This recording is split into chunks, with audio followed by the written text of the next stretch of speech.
Good morning everyone, जय Shri Ram. Myself doctor Shubhendu Srivastava, orthopaedic surgeon. स्वागत करते हैं अपने चैनल में।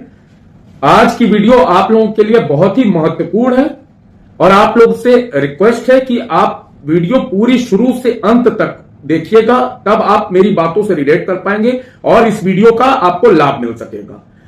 आज का वीडियो का टॉपिक बहुत महत्वपूर्ण है, घुटने के दर्द से रिलेटेड। कि अगर आप घुटने के दर्द से परेशान रहते हैं या घुटने की दर्द के लिए दवा खा खा के थक गए हैं, क्योंकि आजकल लोगों में यह दिक्कत देखी जाती है कि घुटनों में दर्द तब तक आराम रहता है जितने दिन तक आप दर्द की दवा खाते हैं। जैसे ही आप दर्द की दवा बंद करते हैं, घुटनों में दर्द चालू हो जाता है। तो जैसा कि मैंने अपने हर वीडियो में बताया कि फिजियोथेरेपी इज अ की point in a orthopaedic department.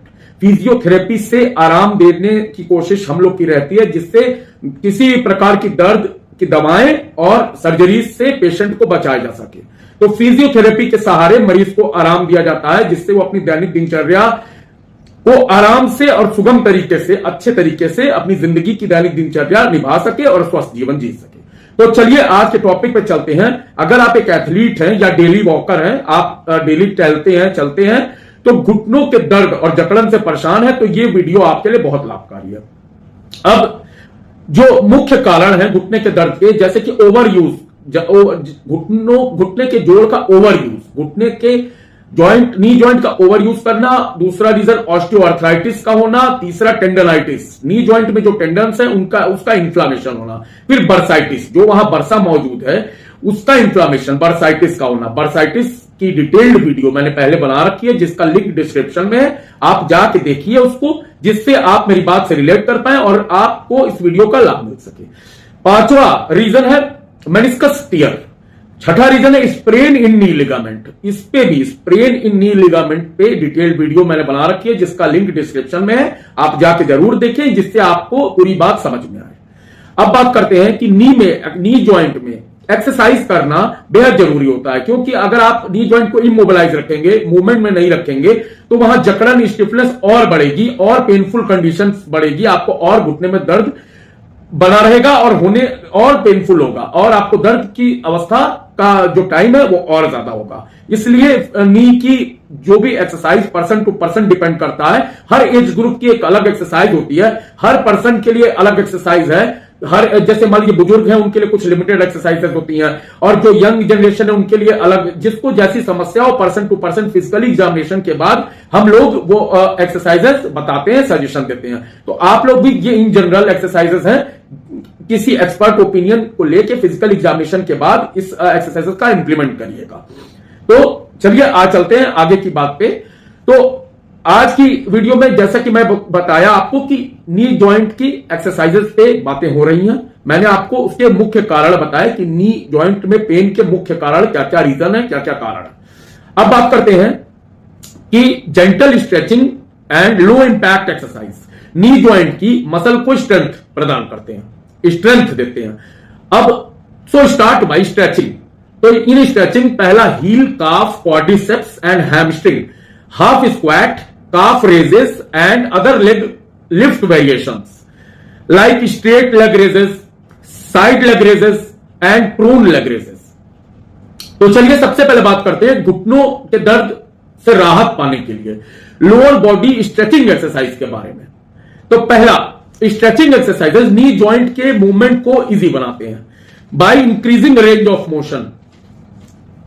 मैंने आपको पहले भी कई वीडियो में बताया है कि रेंज ऑफ मोशन क्या होता है। रेंज ऑफ मोशन जिस जॉइंट का जितना खुलना और जहां तक खुलना तय है, उस जॉइंट को जितना खुलना है और कितना जहां तक खुलना है, यह डिसाइडेड होता है। इसी को रेंज ऑफ मोशन कहते हैं कि जिस जॉइंट को जितना खुलना चाहिए उतना खुल रहा है कि नहीं खुल रहा है, वही रेंज ऑफ मोशन हम लोग चेक करते हैं।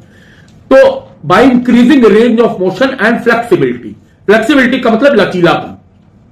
तो अब बात करते हैं आगे। स्ट्रेचिंग के पहले 5 से 10 मिनट की वार्म अप एक्सरसाइजेस बहुत जरूरी होती है। वार्म अप करना, आपने स्पोर्ट में खिलाड़ियों को भी देखा होगा, क्रिकेट खेलने से पहले वो अपनी वार्म अप करते हैं, चाहे फुटबॉलर्स भी अपने को पहले वार्म अप करते हैं। तो जो वॉकर्स हैं, डेली वॉकर्स, वो भी जॉगिंग थोड़ी देर करते हैं, अपने को वार्म अप करते हैं। तो वार्म अप बहुत जरूरी है। स्ट्रेचिंग के पहले 5 से 10 मिनट वार्म अप एक्सरसाइजेस अवश्य करें, जैसे साइकिलिंग और स्टेशनरी बाइक। जो आप देखे होंगे कि एक ही जगह साइकिल स्टेशनरी कसी रहती है और उस पर आदमी अपने साइकिलिंग करके अपने को वार्म अप करता है। अब बात करते हैं वार्म अप होने के बाद सबसे पहले स्ट्रेचिंग एक्सरसाइज करें और इसके बाद स्ट्रेंथनिंग एक्सरसाइज करें। ये स्ट्रेचिंग एंड स्ट्रेंथनिंग एक्सरसाइज हफ्ते में 4 से 5 बार अवश्य करें। चलिए अब बात करते हैं कुछ मुख्य स्ट्रेचिंग और स्ट्रेंथनिंग एक्सरसाइजेस, जो जैसा कि मैंने वीडियो में बताया आप लोग को सारा कि स्ट्रेचिंग और स्ट्रेंथनिंग एक्सरसाइजेस के माध्यम से आप अपने नी जॉइंट के दर्द से आराम पा सकते हैं। तो जो ये 3 मुख्य stretching exercise of knee joint है वो तो बात करते हैं। पहली हील एंड काफ स्ट्रेच। तो इसमें जो काफ मसल है, लोअर लेग की काफ मसल है, ये स्ट्रेचिंग उसको टारगेट करती है। It targets the calf muscle of lower leg. अगला हम बात करते हैं क्वाड्रिसेप्स स्ट्रेच। तो इसमें नाम ही है क्वाड्रिसेप्स स्ट्रेच। तो इसमें क्वाड्रिसेप्स मसल्स जो है, जो थाई के इन फ्रंट होती है, ये स्ट्रेचिंग उसको टारगेट करती है और क्वाड्रिसेप्स मसल्स की फ्लेक्सिबिलिटी को इंप्रूव करती है। अब तीसरी स्ट्रेचिंग का नाम है हैमस्ट्रिंग स्ट्रेच। तो ये जो बैक ऑफ लेग में हैमस्ट्रिंग मसल्स होती है, ये उसको टारगेट करती है। अब हम बात करते हैं कुछ मुख्य strengthening exercises of knee pain. तो पहला है हाफ स्क्वाट। ये क्वाड्रिसेप्स, ग्लूट्स और हैमस्ट्रिंग मसल को स्ट्रेंथन करने के लिए ये स्ट्रेंथनिंग एक्सरसाइज है, हाफ स्क्वाट, जैसा कि आप देख सकते हैं स्क्रीन पे। दूसरी स्ट्रेंथनिंग एक्सरसाइज है काफ रेजेस। ये काफ मसल को स्ट्रेंथन करने के लिए ये स्ट्रेंथनिंग एक्सरसाइज, जो लोअर लेग में काफ मसल्स हैं उसको स्ट्रेंथनिंग के लिए, उसकी स्ट्रेंथनिंग के लिए काफ रेजेस एक्सरसाइज स्ट्रेंथनिंग एक्सरसाइज है। फिर बात करते हैं हैमस्ट्रिंग कर्ल। ये हैमस्ट्रिंग मसल को स्ट्रेंथन करने के लिए हैमस्ट्रिंग कर्ल स्ट्रेंथनिंग एक्सरसाइज करते हैं। फिर बात करते हैं स्ट्रेट लेग रेजेस। ये क्वाड्रिसेप्स और हिप फ्लेक्सर्स को स्ट्रेंथन करता है। फिर बात करते हैं हम लेग एक्सटेंशंस जो है ये क्वाड्रिसेप्स को स्ट्रेंथन प्रदान करता है, स्ट्रेंथन करता है। फिर बात करते हैं साइड लेग रेजेस जो है वो हिप एबडक्टर मसल्स को स्ट्रेंथन करता है। फिर बात करते हैं सबसे लास्ट प्रोन लेग रेजेस। ये हैमस्ट्रिंग मसल्स और ग्लूट्स, हैमस्ट्रिंग मसल और ग्लूट्स को स्ट्रेंथन करता है और ताकत प्रदान करता है उन मसल्स को, जिससे आपके मसल्स में लचीलापन पैदा हो, खिंचाव ना हो और आपको दर्द ना हो। बेसिकली कहीं भी पेन तब होता है जब कहीं पर खिंचाव होता है, तो आपको पेन का, दर्द का अनुभव होता है। और कुछ अदर एग्जांपल हैं लो इंपैक्ट एक्सरसाइजेस के, जैसे yoga, swimming, water aerobics, walking और स्टेशनरी साइकिलिंग। तो जैसा कि मैंने आपको इस वीडियो में बताया, कुछ स्ट्रेचिंग और स्ट्रेंथनिंग एक्सरसाइज जिससे आप लोग नी जॉइंट में पेन से राहत पा सकते हैं।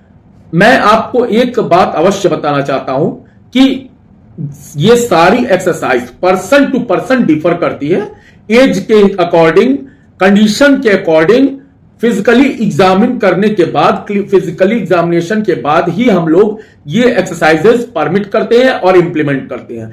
जैसी मरीज की कंडीशन होती है उसको उस हिसाब से एक्सरसाइज बताई जाती है। जैसे मान लीजिए कोई बुजुर्ग है तो उसके लिए कुछ लिमिटेड एक्सरसाइजेस हैं, कोई यंग स्टेज में तो उसके लिए कुछ अलग एक्सरसाइजेस हैं। According to condition of muscle, tendon and ligament we will suggest the perfect and